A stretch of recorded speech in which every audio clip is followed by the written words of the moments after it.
Salam les gars, vous regardez NGT Sport. Alors si vous êtes fan de football, de basketball et de motivation, n'hésitez surtout pas à vous abonner, à liker et à activer la cloche de notification pour ne pas manquer les prochaines vidéos. Let's go. Alors sur cette vidéo, on va revenir sur l'information actuellement majeure pour le Sénégal. Donc voilà, la blessure de Sadio Mané. Éventuellement Sadio Mané qui ne pourra pas assister au mondial de suite à une blessure survenue lors du match de Bayern Werder de Brême. Donc le mardi dernier, le 8 octobre. On va parler sur la blessure de Abdou Diallo aussi qui est annoncé comme blessé. En fin de vidéo, on va revenir sur le FC Barcelone, donc leader de la Liga, pour la trêve du mondial. Donc on va revenir sur ces informations là sans plus tarder. Donc on va commencer par le cas de Sadio Mané. Donc Sadio Mané, le mardi 8 octobre dernier, donc Sadio lors du match Bayern Munich Werder de Brême, le Bayern qui s'est imposé sur un large score de 6-2. Et donc l'information principale de ce match là est la blessure de Sadio Mané qui s'est blessé au bout de 20 minutes donc de ce match là, qui est sorti sur blessure. Donc après le match, le Bayern Munich a communiqué sur la blessure en disant que apparemment c'était pas une blessure grave, donc Sadio allait manquer le prochain match de Bayern Munich le samedi prochain avec le Schalke 04, mais normalement ne devrait pas être absent pour le mondial. C'est ce que le Bayern a communiqué sur son site après le match.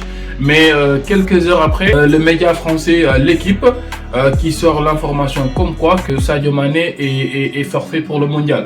Donc actuellement, tous les Sénégalais retiennent leur souffle. Donc actuellement, dès que j'ai vu cette information, je me suis dit, qu'est-ce qui se passe? Donc c'est quoi le problème? Parce que dès la blessure, juste après la blessure, donc on avait l'information comme quoi que c'était pas quelque chose de grave. Mais l'équipe, qui se permet, je sais pas où ils ont eu l'information, quelle est leur source et tout ça, mais ils se permettent de dire que le Sadio est complètement forfait pour le mondial. Donc je pense que s'ils ont l'audace de communiquer comme ça, c'est parce que certainement ils ont des informations sûres et leur source est vraiment fiable. Donc c'est ce qui leur donne pour moi l'audace de communiquer comme ça. Après on est actuellement, donc moi j'ai pris le temps de faire cette vidéo là parce que je voulais prendre un peu de recul pour avoir assez d'éléments, mais j'ai écouté quelques informations de gauche à droite. Augustin Senghor qui lui a dit qu'il a contacté le staff du Bayern Munich. Donc ils n'ont pas ajouté d'éléments parce que actuellement lui, ce qu'il a comme information, c'est que Sadio va subir d'autres examens pour savoir quelle est exactement la nature de ses blessures. Alors, certains disent que c'est ischio-jambier, d'autres disent que c'est le tendon et tout ça, donc ça dépend. Donc si c'est ischio, là c'est plus grave. Si c'est juste le tendon d'Achille, donc ça là on peut dire que c'est un peu moins grave. Ça dépend des cas. Donc après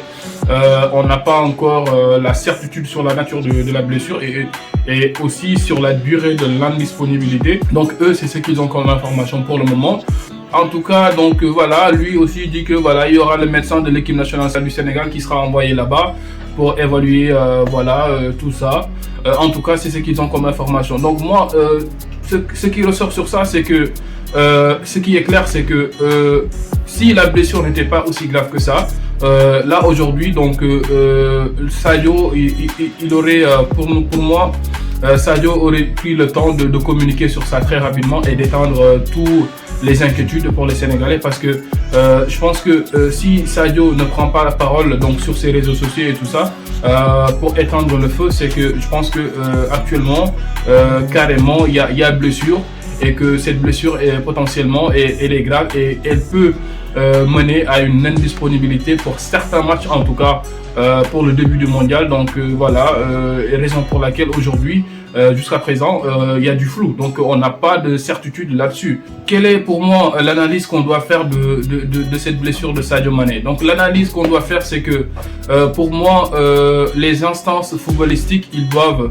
s'asseoir et communiquer sur actuellement le football. Parce que les joueurs de foot eux-mêmes sont en train de pointer cela du doigt, d'essayer de communiquer sur ça. Vous voyez souvent des joueurs sortir pour dire qu'il y a beaucoup de compétitions. La charge de travail qu'ils ont est assez conséquente et ceci affecte l'organisme de certains. Donc voilà, c'est pour cela que les blessures sont récurrentes chez certains sportifs. On le sait tous, hein, on le sait tous. Actuellement, il y a énormément de compétitions. Il y a énormément de compétitions parce que même si ce sont des joueurs pro, parce qu'ils sont bien encadrés, qui ont tout le nécessaire pour performer au plus haut niveau. Et voilà, donc ce sont que des êtres humains. Et pour moi, les instances sportives, donc que ce soit l'UEFA, la FIFA, la CAF, ils devraient s'asseoir autour d'une table et trouver un terrain d'entente. C'est-à-dire que on ne peut pas chacun de son côté. L'UEFA donc a ses compétitions, a ses dates et tout ça. La CAF a ses compétitions, a ses dates, tout ça. La FIFA a ses compétitions et donc il y a quelque chose qui ne va pas. Donc pour cette année, pour moi, on est dans un contexte particulier parce que d'habitude le mondial, donc ça se passait le plus souvent pendant l'été. Mais étant donné qu'au Qatar, donc l'environnement n'est pas idéal de faire jouer le mondial pendant l'été, donc voilà, ils ont préféré mettre ce mondial-là pendant l'hiver. Donc il y a eu des polémiques même quand le Qatar a eu l'organisation du mondial. Donc il y a même deux des plus grandes figures du football mondial qui ont été victimes de cet événement-là. Donc, vous le connaissez tous, Sepp Blatter et Michel Platini, donc qui ont été sanctionnés, qui ont été démis de leurs fonctions et tout ça. Voilà, vous savez tout ce voilà, toute l'information qu'il y a eu et tout, voilà, le buzz qu'il y a eu autour de cette information-là. Pour cette année, c'est un cas particulier, mais il faut s'asseoir autour d'une table et discuter au sujet de ça, parce que ce sont des êtres humains. Et on ne peut pas imposer à un corps humain une certaine charge de travail. Donc qu'on soit footballeur, qu'on soit tout ce que vous voulez, dans tout métier que vous voulez, le corps humain a ses limites. Et si on dépasse ces limites-là, le corps humain va tout simplement lâcher. Et actuellement, c'est ce qui est en train de passer. Et moi, j'espère très fortement, j'espère vraiment que ce mondial-là ne va pas en souffrir, parce que on est en milieu de saison.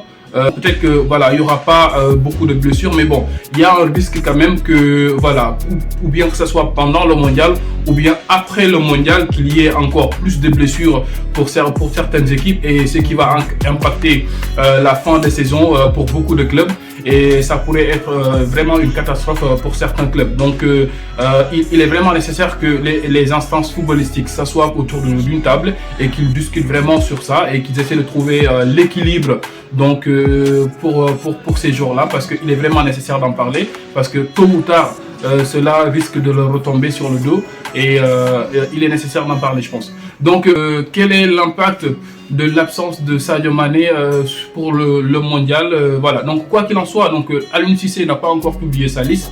Il va faire la publication de sa liste ce vendredi. Voilà, donc moi, à mon avis, que Sadio soit blessé ou pas, il sera sur la liste. Moi, ça c'est clair et net, c'est certain. Qu'il soit blessé ou pas, il sera sur la liste. Après, donc il va pas jouer certains matchs. Donc quel sera l'impact de l'absence de Sadio Mané sur le mondial de l'équipe nationale? Donc pour moi, c'est simple, parce que aujourd'hui le Sénégal est champion d'Afrique. Le Sénégal, pour moi, a des joueurs, a des talents pour moi, pour se sortir de sa poule. Parce que qui on a dans notre poule pour le mondial? On a le Pays-Bas, on a le Qatar et l'Équateur. Donc ici, le seul adversaire pour moi de sérieux pour le Sénégal, c'est les Pays-Bas. Donc ce match-là, donc avec ou Sadio Mané, bon, je pense que pour le Pays-Bas, on pourrait s'en sortir au moins sans Sadio Mané avec un match nul. au pire des cas, ça c'est mon analyse, c'est mon avis. Après, on peut sortir de ce match-là avec une défaite. Mais même si on sort au bout de ce match-là avec une défaite, les 2 derniers matchs d'ailleurs, avec ou sans Sadio Mané, on devrait gagner ces matchs-là. Et pour moi, même sans Sadio Mané, on devrait pouvoir atteindre les 8e de finale. Mais sans Sadio Mané, pour moi, la campagne du Sénégal au mondial s'arrête en 8e de finale. Parce que au-delà des 8e de finale, tu n'as que des grosses équipes. Si tu sors 2e de ta poule, tu auras certainement une très grande équipe. Et dans ces moments-là, tu as besoin de ta star, tu as besoin de Sadio Mané pour pouvoir atteindre l'autre palier. Et soyons sûrs et soyons clairs, parce que le Sénégal a fait 2 mondiales. Ce mondial-là, ça va être le 3e mondial du Sénégal. Et à chaque fois, on a fait des apparitions très honorables au mondial. La première fois, notre première participation en 2002, on a atteint un quart de finale. Et notre 2e participation en 2018, on a été éliminé au fair play. Donc voilà, le Japon, on avait plus de cartons jaunes que le Japon, on a été éliminé. Donc je ne comprends pas jusqu'à présent cette logique-là, mais bon, on a été éliminé et notre participation était vraiment honorable. Et pour moi, logiquement, cette année-là, donc on est champion d'Afrique et pour moi, on doit faire mieux qu'on a fait en 2018, même si ce n'est même mieux qu'on avait fait en 2002, parce qu'on a atteint les quarts de finale. Et pour moi, cette équipe-là, avec Sadio Mané, peut atteindre les quarts de finale, voire même mieux. Sans Sadio Mané, cette équipe-là peut atteindre les 8e de finale. Ça, c'est mon analyse. Donc, je pense que voilà. Donc, c'est mon avis. Après, je sais pas c'est quoi votre avis sur cette question-là. Donc, vous pouvez me laisser votre avis sur cette question-là. Mais en tout cas, on a l'équipe, les joueurs qui peuvent faire quelque chose pour ce mondial-là. Aussi, voilà, sur la blessure de Abdou Diallo, donc apparemment, donc lui, avant le match de RB Leipzig contre Fribourg, il devait faire partir de l'équipe qui devait affronter Fribourg, mais bon, ressentant des gènes, quelques gènes, donc il a été préservé par son équipe, mais derrière, son équipe a communiqué disant que sa blessure n'était vraiment rien de grave et donc sa participation au mondial n'est pas du tout voilà, donc menacée. Donc pour Abdou Diallo, ce n'est rien de grave. Encore voilà, après ces mauvaises nouvelles là, bonne nouvelle, Pape Gueye qui était blessé depuis quelques semaines, donc avec l'Olympique de Marseille, qui reprend les entraînements. Donc voilà, ceci est une bonne nouvelle. Après, actuellement, tout le Sénégal retient son souffle, hein, parce que voilà, sans Sadio Mané, on sait que ce ne sera pas le même mondial, donc ça c'est clair et net. Et on espère vraiment que voilà, Sadio va participer à ce mondial, même s'il ne participera pas au premier match. Donc on espère pour lui, donc on lui souhaite vraiment un prompt rétablissement et voilà, on souhaite qu'il va participer à ce mondial là, même voilà, pour les 8e ou bien pour les quarts de finale. On prend, quoi qu'il en soit, on prend. Voilà, donc après l'information au sujet de Sadio Mané, on passe voilà, à la 2e information qui est le Barça qui va terminer leader de la Liga, donc pour trêve du mondial. Donc le Barça, voilà, éliminé de la Ligue des Champions actuellement, qui est reversé en Europa League, mais le Barça, voilà, qui se reprend bien et qui va terminer leader du championnat. Le Real Madrid, donc déjà on va revenir sur le match de Barça-Osasuna, match vraiment compliqué, match piège parce que dès les premières minutes, Osasuna ouvre le score, donc le Barça qui est surpris d'entrée, donc voilà, et quelques minutes plus tard, l'arbitre, je sais pas qu'est-ce qu'il a pris, voilà, met un carton rouge à Lewandowski, donc Lewandowski qui sort en disant que l'arbitre prend de la drogue. Je pense bien que c'est le cas parce que autrement ça peut pas être possible. Sur une faute vraiment anodine, il prend un 2e carton jaune et rouge et il sort. Piqué à la mi-temps qui s'en va voir l'arbitre pour lui laisser quelques mots. Apparemment c'est un arbitre voilà, qui a un historique avec FC Barcelone. À chaque fois que cet arbitre-là fait des matchs de FC Barcelone, le Barcelone s'en sort pas très bien, donc apparemment. Mais pour ce match-là, Dieu merci, on s'en s'est sorti, donc voilà, on a pu égaliser, donc et même gagner ce match-là. Donc Rafinha que j'ai critiqué récemment sur ma dernière vidéo, que je disais qu'il n'était pas au top, Dieu merci, Rafinha nous sort de cette traquenard-là, qui met son but sur une magnifique passe de Frenkie de Jong, et le Barça donc reprend la tête de Liga en voilà, ayant 5 points d'avance sur le Real de Madrid. Le Real qui joue ce soir contre Cadix, donc voilà, qui avait un match en retard, qui va jouer ce soir avec Cadix. et le Real peut revenir à 2 points du Barça s'il bat Cadix. Donc le Real qui a perdu d'ailleurs le mardi, je pense, ou bien le mercredi dernier contre Rayo Vallecano. Un match où on a noté l'absence de Benzema. Donc voilà, Benzema apparemment qui était rétabli de sa blessure, mais bon, qui a préféré se préserver pour son mondial. Donc on revient toujours sur ce débat-là, hein, les grands joueurs voilà, qui se préservent parce qu'ils savent que voilà, vraiment il y a beaucoup de matchs et ces instants-là actuellement sont vraiment essentiels parce que voilà, ils ne veulent surtout pas louper le mondial. Moi je comprends pas, toujours pas pourquoi Nagelsmann voilà, continue à mettre Sadio Mané sur certains matchs. Donc voilà, donc après oui, on peut pas le blâmer, chacun voit ses intérêts, donc il ne va pas voilà, pouvoir utiliser Mané pour gagner un match important donc à cette période de la saison et s'en priver. Mais bon, aussi nous Sénégalais, on pourrait penser que voilà, il était pas si important de mettre Mané sur certains matchs, donc il pouvait le préserver ou bien voilà, le faire jouer juste en deuxième mi-temps sur certains bouts de match pour préserver Mané. Mais bon, chacun aura son avis sur ce point là. Donc Carlo Ancelotti qui avait vraiment qui n'a vraiment pas apprécié le fait que Benzema soit absent pour ce match-là. À la conférence de presse, quand la question lui a été posée sur Karim Benzema, on voyait vraiment sur son attitude qu'il n'a pas apprécié l'absence de Benzema. Mais bon, on peut comprendre voilà, Kabenouébé qui ne veut surtout pas manquer ce mondial-là.